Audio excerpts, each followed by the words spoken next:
안녕하세요. 난나랭킹입니다. 이번 영상은 세계에서 가장 소름돋는 미해결 미스터리 사건 탑10입니다. 세계에서 가장 소름돋는 미해결 미스터리 탑10 10위 엘리사 램의 충격적인 죽음. 2013년 1월 26일 21세 캐나다인 관광객 엘리사 램이 로스앤젤레스 시내 세실 호텔에 체크인했다. 그녀는 체크아웃도 하지 않았고 부모와도 연락도 하지 않았다. 마지막 목격 2월 1일 이후 18일 만인 2월 19일 그녀의 시신은 세실 호텔 옥상 물탱크에 알몸으로 떠있는 채 발견됐다. 그녀의 시신은 호텔 수압에 대해 불만을 토로하는 호텔 손님들로 인해 발견되었다. 한 부부는 물이 검게 나오고 맛이 좋지 않다고 신고하기도 했다. 호텔 매니저에 따르면 램 씨는 처음 체크인 당시 다른 여행객들과 함께 방에 머물고 있었지만 나중에 룸메이트들의 이상한 행동에 대한 불만으로 인해 방을 옮겼다고 한다. 그녀가 마지막으로 목격된 것은 호텔 엘리베이터의 CCTV 영상이었다. 영상 속 그녀는 이상하고 특이한 행동을 하는 모습이 담겨 있었다. 손도 이상하게 움직이고 감시 카메라 시야 밖에 있는 누군가와 대화를 하고 있는 것처럼 보였다. 그녀의 시신과 CCTV 영상이 발견된 후 그녀가 일종의 환각제를 복용하고 있는 것으로 추정되었다.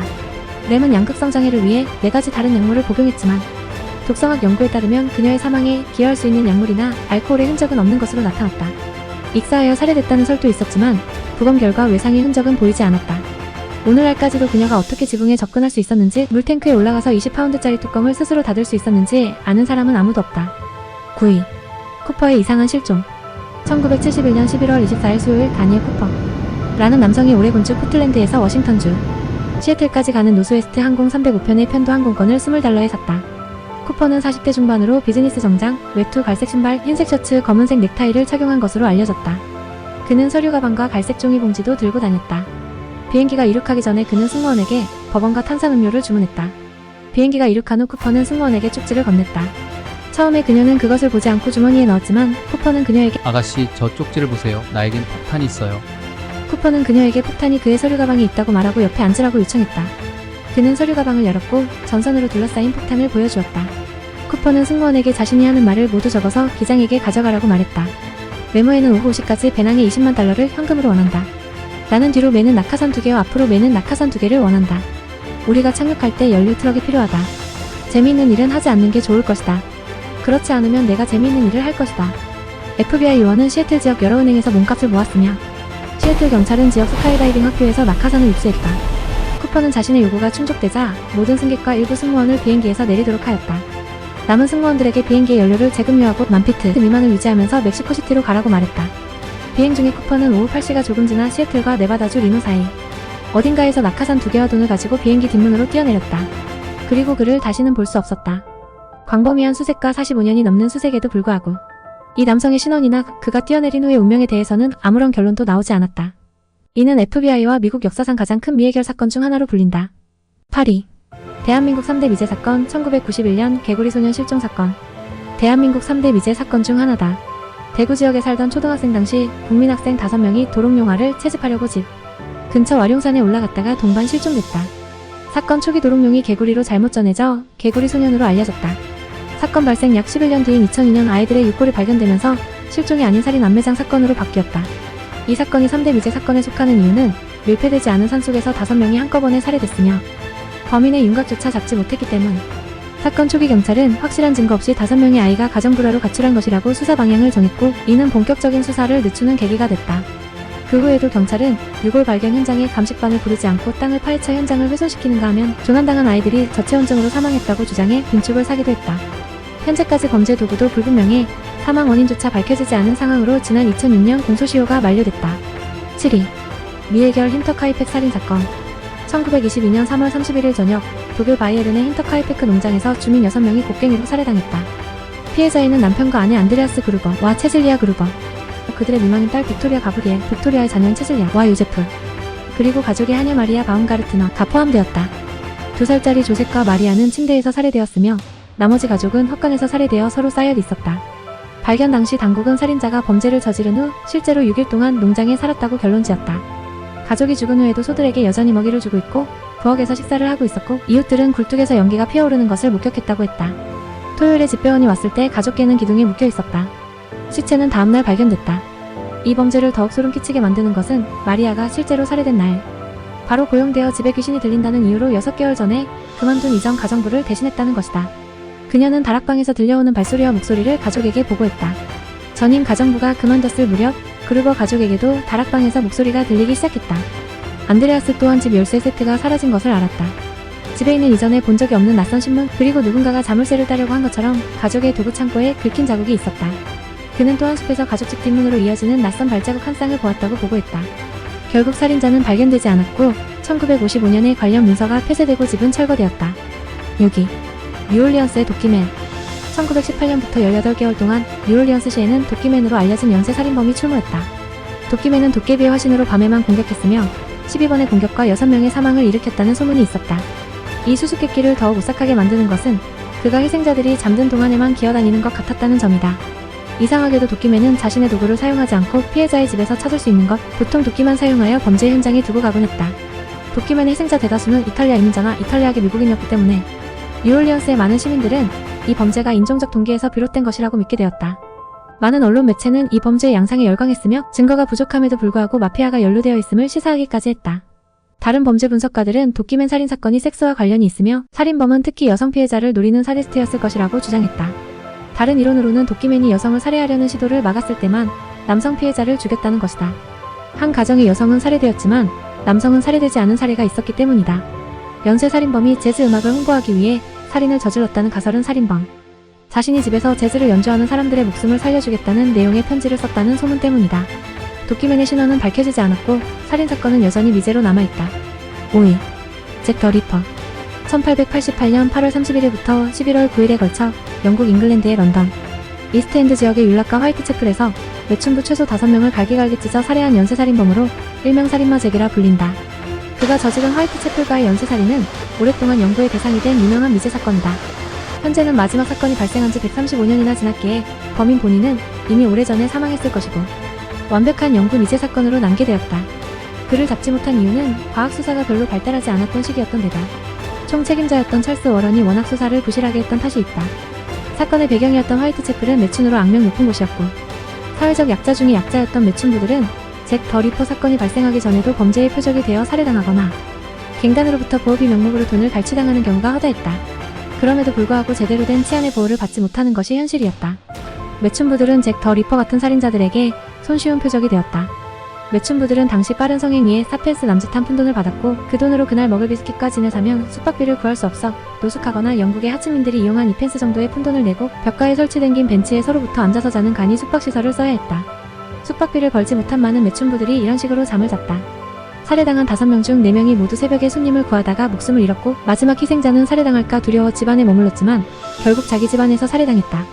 야간에 조용한 장소에서 손님을 만나야 하는 매춘부들의 직업 특성상 잭 더 리퍼에게 있어서는 손쉬운 살해 조건이었다. 당시 그의 악명을 빌려 잭 더 리퍼를 사칭한 모방범죄가 극심하게 발생하여 피해자 수가 정확히 집계되지 않았다. 기록에 따라 피해자 수가 5명이라고 서술된 것도 수백 명이라고 서술된 것도 있다. 진짜 잭 더 리퍼 본인이 저지른 살인으로 널리 인정받는 것은 오건이다. 잭은 특정인의 이름이 아니라 아무개라는 뜻으로 해석한다. 4위. 미국판 살인의 추억 조디악 킬러. 조디악 킬러는 1960년대 후반에 북부 캘리포니아에서 활동했던 연쇄살인자를 말한다. 그의 신원은 아직까지 밝혀지지 않았다. 조디악이라는 명칭은 그가 언론사에 보냈던 일련의 조롱 편지에서 유래된 것으로 그가 보냈던 편지에는 총 4개의 암호가 포함되어 있다. 그중 셋은 아직 해독되지 않았다. 조디악은 1968년 12월에서 1969년 10월까지 베니샤, 벌레이오, 베레사호, 샌프란시스코 등지에서 5명을 살해한 것으로 확인됐다. 그는 16세에서 29세 사이의 남자 4명과 여자 3명을 표적으로 삼았다. 이 외에도 조디악의 희생자로 의심되는 경우가 존재하지만 결정적인 증거가 발견되지 않았다. 샌프란시스코 경찰국은 2004년 4월에 이 사건을 활동 없음으로 구분하였으나 2007년 3월에 사건 수사를 재개했다. 피해자는 최소 5명이었지만 나중에 살인범은 자신이 총 37명 이상을 죽였다고 주장했다. 데이비드 아서 패러데이 17세, 베티로 젠슨 16세는 1968년 12월 20일 베니샤시 외곽의 허먼 로드호에서 총에 맞고 살해당했다. 마이클 루노 마구 19세, 달린 엘리자베스 페린 22세는 1969년 6월 4일 벌레이오 외곽의 블루록 스프링스 골프코스의 주차장에서 총에 맞았고 달리는 카이저 재단 병원으로 옮겨졌으나 이미 사망한 상태였다. 마이클은 살아났다. 브라이언 켈빈 하트넬 20세, 세실리아인 셰퍼드 22세는 1969년 9월 27일에 지금은 조디악 섬으로 불리는 나파 카운티의 베레사호에서 칼에 찔렸다. 하트넬은 등을 6차례 찔렸음에도 살아남았고 셰퍼드는 이틀 후에 사망하였다. 폴리 스타인 29세는 1969년 10월 11일 샌프란시스코의 프리지디오 하이츠에서 총에 맞고 살해당했다. 그 외 추가로 의심되는 희생자가 있으나 증거가 불충분하여 확정받지 못하고 있다. 1969년 8월 1일 샌프란시스코 크로니클, 샌프란시스코 이그제미나, 발레오 헤럴드, 는 모두 범인이라고 주장하는 누군가로부터 손편지를 받았다. 거기에는 실제로 살인자임을 증명하기 위해 살인에 대한 구체적인 세부사항이 공개되어 있었다. 모든 글자에는 십자가가 있는 원이 그려져 있었는데 이 상징은 결국 조디악 킬러의 표식으로 알려지게 되었다. 또한 편지에는 조디악 킬러가 신문에 인쇄하지 않으면 다시 살인할 것이라고 요구하는 3가지 다른 코드도 포함되어 있었다. 조디악 킬러는 해독된 코드를 통해 자신의 신원이 드러날 것이라고 말했다. 1969년 8월 4일 이것은 조디악이 말하는 것이다 라는 문구로 시작하는 또 다른 편지를 받았는데 이는 살인자가 처음으로 자신을 조디악이라고 언급한 것이다. 8월 8일 캘리포니아주 살리나스에서 한 커플이 이 코드를 해독했다. 코드에는 다음과 같은 내용이 적혀 있었다. 나는 살인이 너무 재미있어서 좋아한다. 사람은 죽이기 가장 위험한 동물이기 때문에 숲에서 야생 동물을 죽이는 것보다 더 재미있다. 그것은 나에게 가장 스릴 넘치는 경험을 선사한다. 그것은 여자와 연애하는 것보다 훨씬 더 좋다. 가장 좋은 점은 내가 죽으면 낙원에 다시 태어나고 내가 죽인 자들이 나의 노예가 된다는 것이다. 당신이 내세를 위한 나의 노예 수집을 늦추거나 중단할 것이기 때문에 나는 당신에게 내 이름을 밝히지 않을 것이다. 3명의 목숨을 더 앗아가고 전국적인 테러를 일으킨 조디악 킬러는 1974년 1월 29일에 마지막 편지를 썼고 새로운 점수 Mi37 SFPD0으로 편지를 마무리했습니다. 살인자의 진짜 신원은 아직 밝혀지지 않았다. 3위. 러시아 다이아톨로프 패스 사건. 1959년 2월 2일 러시아 우랄산맥의 홀라트 샤울산 근처 현재 디아톨로프 패스라고 불리는 곳에서 9명의 대학생 탐험대가 미스터리한 죽음을 맞이했다. 이들은 등산 도중 사망했으며 텐트에서 약 1.5km 떨어진 곳에서 시신이 발견되었다. 일부 시신은 심각한 외상을 입었으며 눈과 혀가 없는 상태로 발견된 사람도 있었다. 또한 옷에서 다량의 방사능 물질이 검출되었다. 탐험대는 우랄 종합기술연구소에 소속된 10명의 학생들로 탐험 도중 유리 유딘이 건강 문제로 돌아갔고 나머지 9명이 사고를 당했다. 사건의 원인은 아직 밝혀지지 않았지만 몇 가지 주요 이론이 있다. 첫 번째, 눈사태를 피하려고 텐트를 찍고 탈출한 후 극한의 추위와 어두운 환경 속에서 길을 잃고 사망했다는 이론이다. 그러나 시신의 부상과 맞지 않는 부분이 있다. 두 번째, 소련군의 비밀 실험에 의해 탐험대가 피해를 입었다는 이론이다. 시신에서 방사능 물질이 검출된 점이 이를 뒷받침한다. 세 번째, 음파나 자연현상에 의해 혼란에 빠져 사고가 발생했을 가능성도 제기되었다. 이 사건은 아직도 많은 미스터리를 남기고 있으며 다양한 이론들이 존재하지만 명확한 진실은 밝혀지지 않았다. 그래서 이 사건은 여전히 미제 사건으로 남아있으며 많은 사람들의 관심을 끌고 있다. 2위. 유럽 세계국 살해된 여성 22명의 미스터리. 1976년부터 2019년까지 유럽 전역 특히 네덜란드, 벨기에, 독일에서 22명의 여성이 연쇄적으로 살해되는 미스터리한 사건이 발생했다. 이 지역은 유럽 내에서 국경이 개방되어 있기 때문에 국가 간 이동이 매우 쉽다. 이 사건들은 해결되지 않은 채로 남아있으며 유럽 경찰과 인터폴이 공동으로 수사를 진행하고 있지만 범인이나 동기에 대해 명확한 단서를 찾지 못하고 있다. 각 사건은 비슷한 방식으로 진행되었다. 피해자들은 주로 밤 시간대에 실종되었고 시신은 며칠 후 여러 지역에서 발견되었다. 시신은 때로는 심하게 훼손된 상태로 발견되기도 했으며 일부는 방사능 물질이 검출되기도 했다. 이러한 점들은 사건의 복잡성과 미스터리를 더했다. 경찰은 범인의 흔적을 찾기 위해 다양한 방법을 동원했지만 사건의 전말을 밝히기에는 여전히 부족한 증거들이 많았다. 피해자들의 공통점은 주로 20대에서 30대 사이의 젊은 여성들이었으며 범행 동기에 대해서는 여전히 여러가지 추측만이 있을 뿐이다. 네덜란드, 벨기에, 독일은 해결에 애를 먹고 있는 22개 사건을 정리하고 인터폴에 상세 정보 공개를 요청했다. 각각 벨기에 7건, 독일 6건, 네덜란드 9건이다. 경찰은 이들의 이름이나 범인을 모르기 때문에 정확한 사망 경위 파악이 어렵다고 밝혔다. 이 사건들은 현재도 조사 중에 있으며 여전히 미제 사건으로 남아있다. 1위. 중국 말레이시아 항공 370편 실종 사건. 2014년 3월 8일 오전 12시 41분 말레이시아 쿠알라룸푸르 국제공항에서 이륙하여 중국 베이징 서우두 국제공항으로 가던 말레이시아 항공 MH370편 여객기가 알 수 없는 이유로 인도양에서 실종된 사건이다.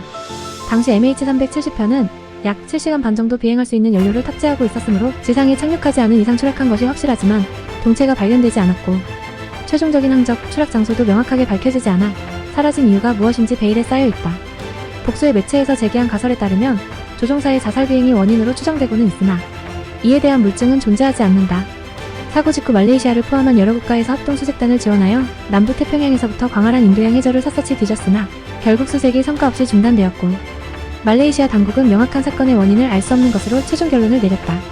해당 사고기에는 승객 227명이와 2명 포함 승무원 12명이 탑승하고 있었고 승객은 모두 15개의 국적으로 이루어졌다. 대한민국 외교부는 사고기에 한국인 탑승자는 없다고 밝혔다. 현재까지도 잔해나 실종자의 행방에 대한 명확한 증거가 발견되지 않아 항공 역사상 최악의 미스터리로 남아있다. 이번 영상은 여기까지입니다. 즐겁게 시청하셨다면 좋아요, 구독 부탁드립니다. 감사합니다.